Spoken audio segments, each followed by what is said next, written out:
A paz do Senhor, meu amado, tudo bem? Graça e paz ao teu coração, nesse momento tão maravilhoso, onde nós vamos comentar um pouquinho da palavra de Deus, bem? É com muita gratidão que nós expressamos aquilo que Deus tem colocado em nossos corações. Esse vídeo é um vídeo aula, né? Onde compartilharemos sobre alguns assuntos que está relacionado à parte teológica. E essa aula ela vai descrever um pouco sobre a hermenêutica bíblica. Louvado seja o nome do Senhor, né? E nós vamos aprender um pouco mais da ciência da Bíblia. Como a Bíblia ela se dá como a sua exposição.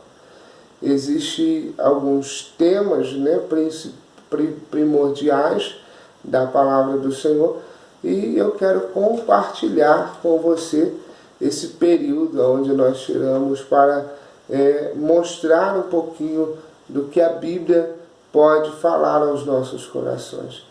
E esse momento eu quero desde já agradecer a sua participação, essa aula, agradecer a você que emprestou um pouquinho do seu tempo para participarmos e aprendermos da palavra de Deus, né?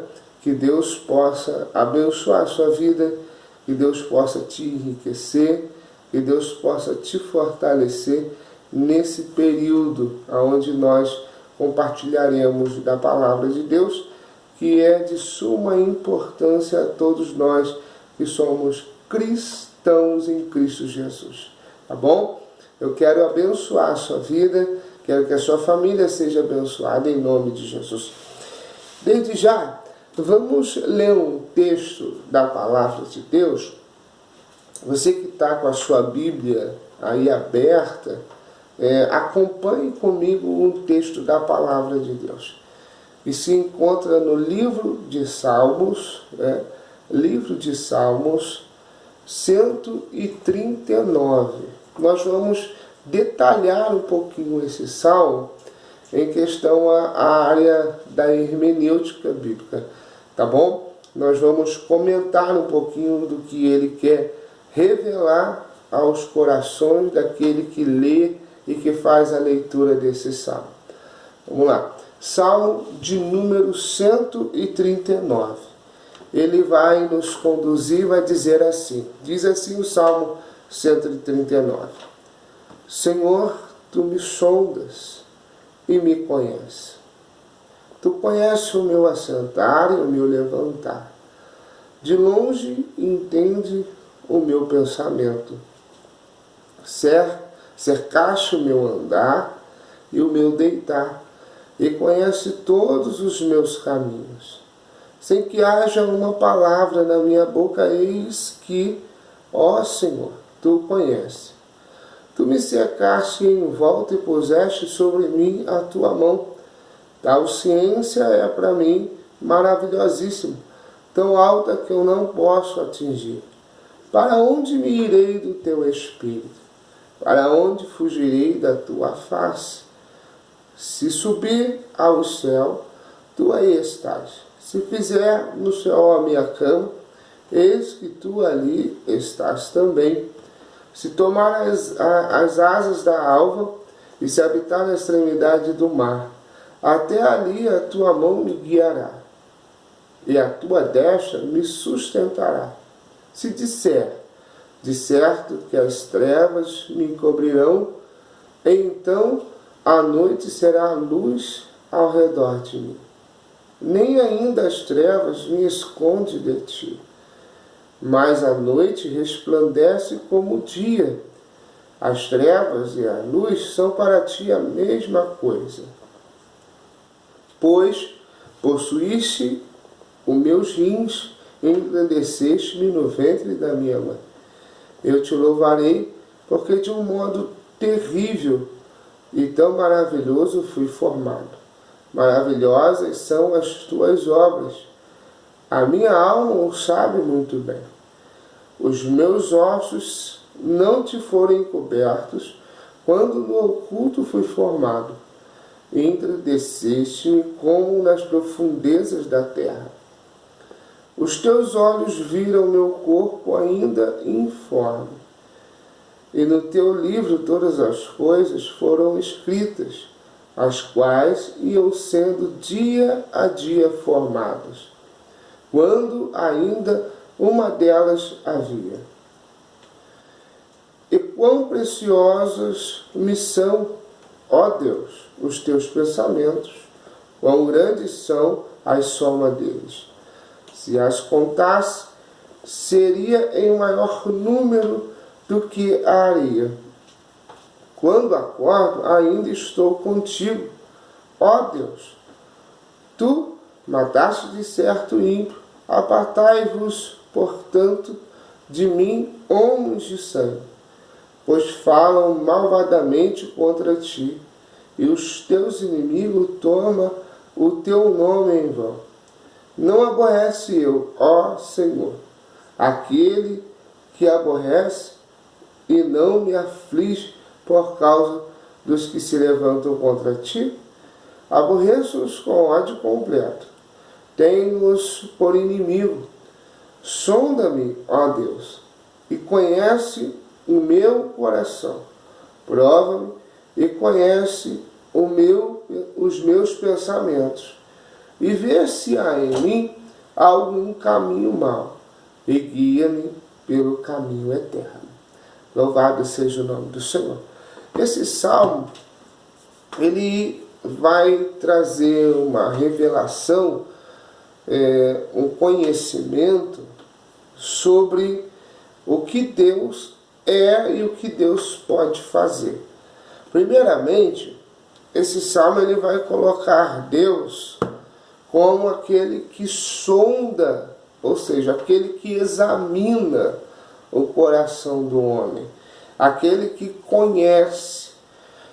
Quando se fala sobre isso, ele está revelando um Deus onisciente. O que é um Deus onisciente? Deus onisciente é um Deus que conhece todas as coisas. O Deus que tem o conhecimento de tudo. E ele vai mostrar que não adianta de forma alguma querer esconder, né, do conhecimento de Deus todas as suas ações. Então, ele vai mostrar o seguinte, os primeiros versículos vai mostrar assim: Senhor, tu me sondas e me conheces. Ou seja, ele está mostrando que Deus sonda, ou seja, examina o mais profundo do íntimo do coração humano. No íntimo da sua alma, Deus examina. Então não adianta tentar esconder nenhum conhecimento de Deus, porque Ele conhece, Ele sabe o íntimo do seu coração, Ele sabe o que está acontecendo e conhece todas as coisas. Tu conhece o meu assentar e o meu levantar, e de longe entende os meus caminhos. Ou seja, Deus é um ser onisciente, um ser que conhece tudo que está ao seu redor. Deus conhece tanto o passado, o presente e o futuro. Ele sabe o que se passa nesses três tempos distintos do outro. Então, quando eu vejo esse salmo, eu vejo o salmista dizendo: tu conheces o meu passado, o meu presente e o meu futuro. Não tem nem como eu esconder o meu passado do Senhor. Não tem nem como eu esconder o meu presente. E não tem como eu me projetar para o futuro, porque o Senhor conhece o meu futuro. O Senhor conhece o meu passado, o meu presente e o meu futuro. É lógico que não por Deus conhecer o nosso passado e o nosso presente e o nosso futuro, que nós vamos deixar de projetar alguma coisa, né? Nós podemos projetar e podemos colocar diante de Deus. Se for agradável ao Senhor, Ele é poderoso para fazer cumprir. Agora, se não, é lógico que o melhor ainda está por vir. Então, ele vai mostrar isso, ele vai mostrar um Deus que conhece tudo, um Deus que sabe de todas as coisas, um Deus que conhece você por dentro e por fora. O salmista vai dizer assim: Senhor, sonda o meu interior, ou seja, sonda a minha alma, sonda-me por dentro, sonda o meu íntimo, revela o que está dentro de mim, né? Porque tu conheces o que está dentro de mim, tu conheces o que está dentro da minha alma. E olha que ninguém conhece o ser humano a ponto de revelar o que está dentro, mas Deus conhece, Deus sabe. Ele é o único que é onisciente, ele conhece todas as coisas, é o único que tem o conhecimento de tudo. Onisciência é o único que tem o conhecimento de tudo. A onisciência é um dos atributos divinos. Só Deus tem esse atributo. Nenhum outro Deus tem o atributo de onisciência. Só Deus. Nem os anjos. Na angelologia, quando nós estudamos a respeito dos anjos, nem os anjos são oniscientes. Só Deus. Deus está em todo lugar, né? E quando nós falamos Deus está em todo lugar, parece que há uma redundância. Por quê? Vai haver algumas perguntas. Se Deus está em todo lugar, então ele está num lugar vazio. Podemos dar exemplo, se Deus está dentro de um copo, se Deus está dentro de uma sala vazia. Logicamente que Deus não seria um ser que estaria neste lugar, que não é necessário. Agora, nós é que estamos fundidos em Deus. Então, já que nós estamos fundidos em Deus, Deus está em nós e nós representamos Deus em todo lugar. Então, esse atributo, ele gera a possibilidade de Deus estar dentro de nós e nós em Deus. Deus é tão grande, ou seja, Deus conhece tudo, que ele pode estar em todos os lugares ao mesmo tempo.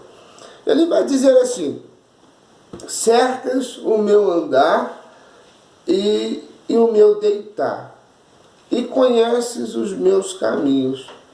Ele está dizendo, logicamente, a onipresença de Deus. Deus é um ser onipresente. Deus é um ser que ele está em todos os lugares. Só que essa maneira de falar, esse jeito de falar, que Deus está em todo lugar, parece que é abrangente demais. Nós precisamos trabalhar essa ideia de Deus cobrir todo o centro da Terra, e esse centro da Terra, que é o ser humano, agora eu vou apontar para o ser humano, ele está fundido em Deus. Ele está fundido em Deus. Talvez alguns de nós vamos nos perguntar: e aí?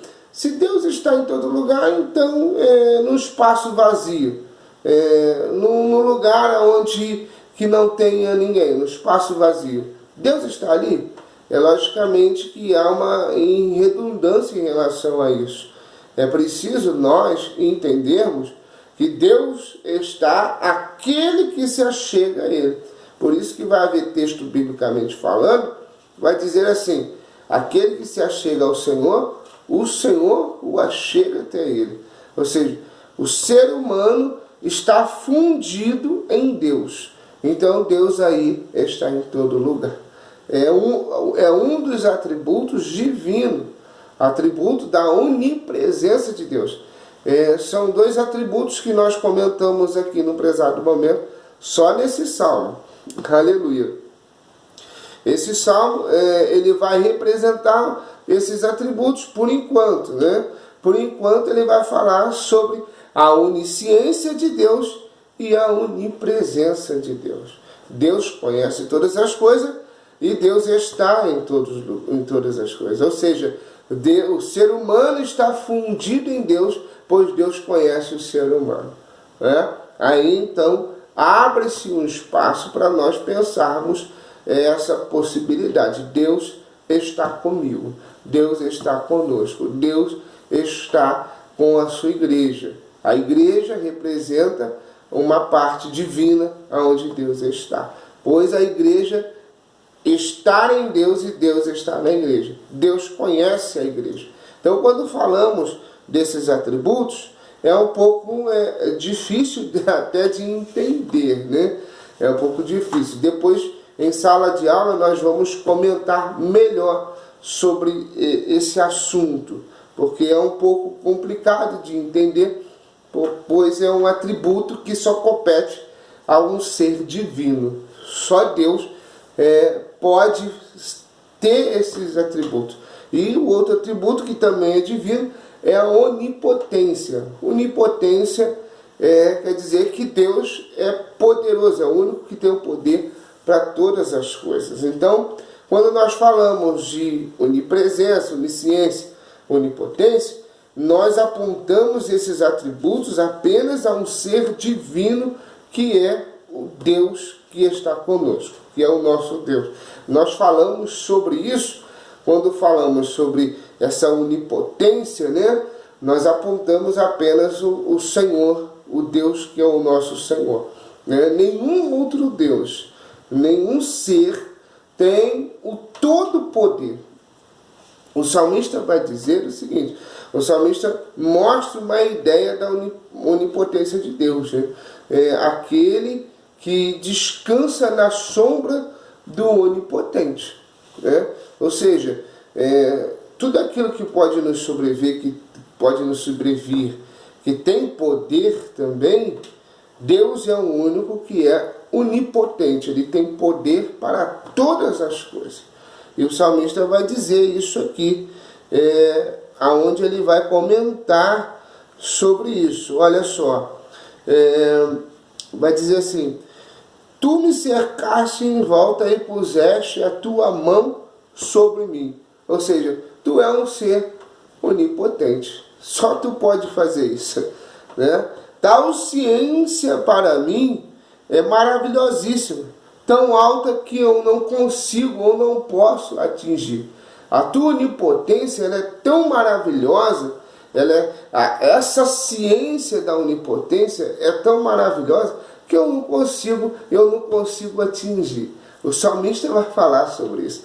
Imagine o Davi, o escritor, que disse sobre isso, que falou sobre isso, falou a respeito de Deus, comentou isso de Deus, e ele disse que tal ciência é maravilhosíssima e tão alta que eu não posso atingir. Imagine nós, hoje na nossa mente, pensar sobre isso. Também é um pouco complicado. Tal ciência para nós. Realmente, falar sobre esses atributos é uma ciência que às vezes nós não conseguimos atingir. Deus é um ser que nós não conseguimos esgotar, é uma fonte inesgotável. Nós não conseguimos esgotar as ciências divinas, né? A onipresença, a onisciência, a onipotência é uma ciência divina. Nós não conseguimos compreender essas ciências no mero raciocínio humano. A gente somos muito pequeno em relação a tudo isso, né? A gente fala de Deus em parte, mas em outras partes nós compreendemos pela nossa fé que há em Cristo Jesus. Então o salmista vai dizer isso. A tua ciência, ela é maravilhosíssima. O que o Senhor é maravilhoso. Só que eu sou incapaz de atingir. Como ser humano, eu não consigo atingir as ciências que são maravilhosas. O termo já está condizendo ao que ele está dizendo. Olha só, maravilhoso, maravilhas, né? São operações de milagre. E se eu falar de operação de milagre, o único que pode realizar milagre é Deus. Ele é o único que pode realizar milagre. Mas ninguém, nenhum outro Deus realiza milagre como o nosso Deus. Então, A ciência de Deus é um fato. Quando estudamos a parte teológica, essa ciência de Deus é um fato maravilhosíssimo. É algo que nos deixa sem compreender de fato quem realmente é esse Deus Todo-Poderoso, né? Esse Deus que é tão maravilhoso. Nós estudamos de parte teórica e aprendemos um pouquinho, de fato, quem é esse Deus, como que ele a forma dele se revelar ao ser humano e essa maneira onde nós conseguimos compreender. No versículo de número 6, ele revela isso. É tão alta que para mim atingir a quem o Senhor é complicado. Eu não consigo atingir, essa possibilidade dessa tua ciência.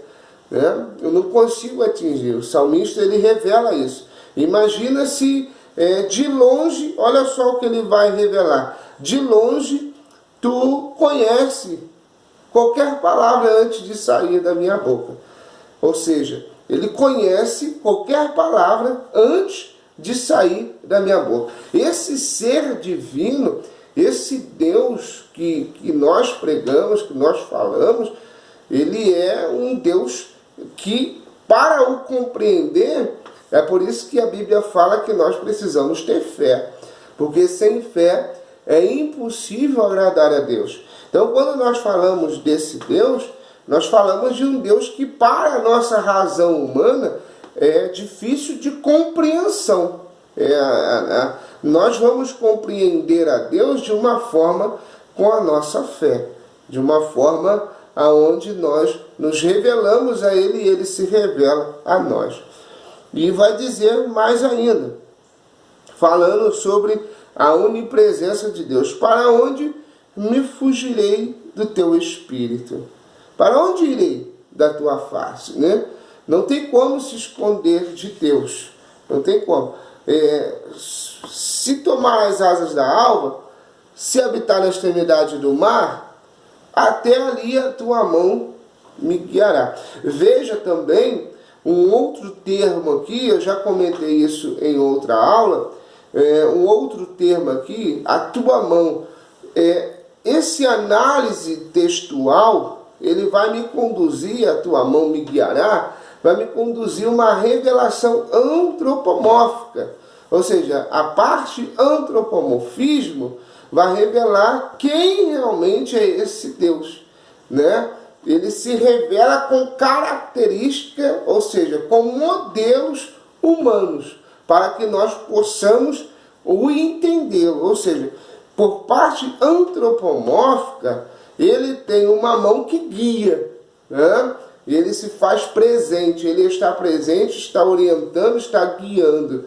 Ou seja, ele é um ser que guia a cada um, né? Com sua destra sustenta, ele sustenta a cada um. Olha só o que o salmista está revelando. Ele é o único que pode guiar, ele é o único que pode sustentar. Né? Não tem como se esconder desse Deus tão maravilhoso. Né? Não tem como. Nós que servimos a esse Deus somos privilegiados. Louvado seja o nome do Senhor. Está vendo como esse salmo ele traz uma exposição divina que às vezes na leitura passamos correndo e não conseguimos compreender tudo que esse salmo revela. Esse salmo revela tantas coisas maravilhosas, tantos atributos divinos, que nós, quando lemos de forma apressada, não conseguimos entender realmente o salmo descrito, né? Mas essa descrição ela se revela quando nós procuramos entender um pouco mais da palavra de Deus, né? O versículo de número 17, ele vai dizer assim: quão preciosos me são, ó Deus, os teus pensamentos, quão grandes são a soma deles. Se contasse, seria maior do que o número da areia. Olha só, se eu contasse os pensamentos de Deus, seria maior do que o número da areia. Quando acordo, ainda estou contigo.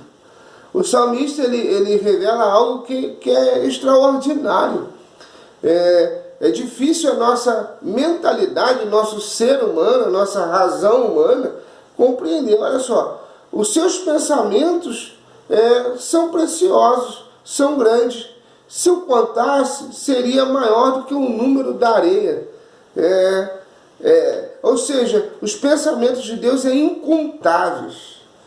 O Jó vai dizer algo que impressiona a gente, né? Jó vai falar o seguinte: olha, bem sei que os pensamentos de Deus não podem ser frustrados. Olha só o que Jó está revelando. E olha só o que o salmista está revelando. Os pensamentos de Deus são incontáveis. Eu não consigo entender a mente divina. Aleluia, né? Eu não consigo entender essa mente incontáveis. Louvado seja o nome do Senhor. Deus é uma fonte inesgotável. Tem uns pensamentos incontáveis.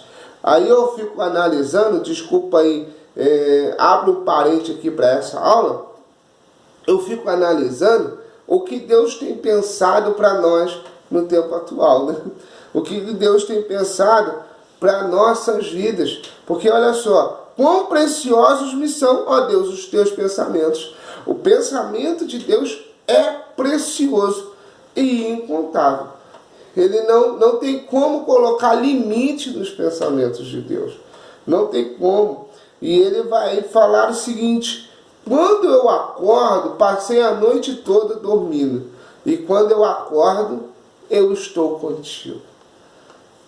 Parece que o salmista está dizendo assim: olha, Senhor, eu não quero, ainda que tu seja um Deus tão grande, tão maravilhoso, um pensamento incontáveis, seus pensamentos são maravilhosos, o Senhor é onipresente, o Senhor é onipotente, o Senhor é um ser que é difícil a compreensão. Eu não consigo, na minha forma humana tão pequenez, eu não consigo entender quem o Senhor é, mas eu quero dizer algo para o Senhor: eu quero acordar contigo. Aleluia, né? Glória a Deus. Aleluia. Glória a Deus. Bendito seja o nome do Senhor. Glória a Deus. Eu quero acordar contigo. Eu não quero passar nenhum dia sem o Senhor. Louvado seja o nome do Senhor. Para nós encerrarmos, ele vai dizer assim, no versículo de número 23. Ele repete, ele faz uma repetição do início do Salmo. E no versículo de número 23, ele vai dizer assim: sonda-me, ó Deus, e conhece o meu coração. Prova-me e conhece os meus pensamentos, e vê se há em mim algum caminho mau, e guia-me pelo caminho eterno. O salmista está mostrando o seguinte: sonda-me e conhece, e prova-me e conhece os meus pensamentos. E é interessante que depois desse análise que ele faz, ele vai revelar o seguinte: vê se há em mim algum caminho mau e guia-me pelo caminho eterno. Deus, eu sei quem o Senhor, parece que ele está dizendo assim: eu sei quem o Senhor é, tu és grande, tu és poderoso, teu pensamento é incontável, eu sei quem o Senhor é, o Senhor é onipresente, e eu sei as minhas condições perante o Senhor. Eu sei que eu não sou nada. Agora, eu não quero me afastar de ti, eu não quero te negar em algum aspecto da minha vida. Eu quero, Senhor, que o Senhor novamente, já descrito nos primeiros versos, agora no último verso, ele vai dizer assim: eu quero novamente, Senhor, que o Senhor sonda-me, e se por acaso eu tiver em um caminho mau, eu peço, Senhor, guia-me pelo caminho eterno. Me ajuda, Senhor. Eu não quero me afastar do Senhor. Eu quero acordar contigo todos os dias da minha vida. Eu quero estar com o Senhor. Né? Tu conheces tudo de mim. E eu sou tão pequeno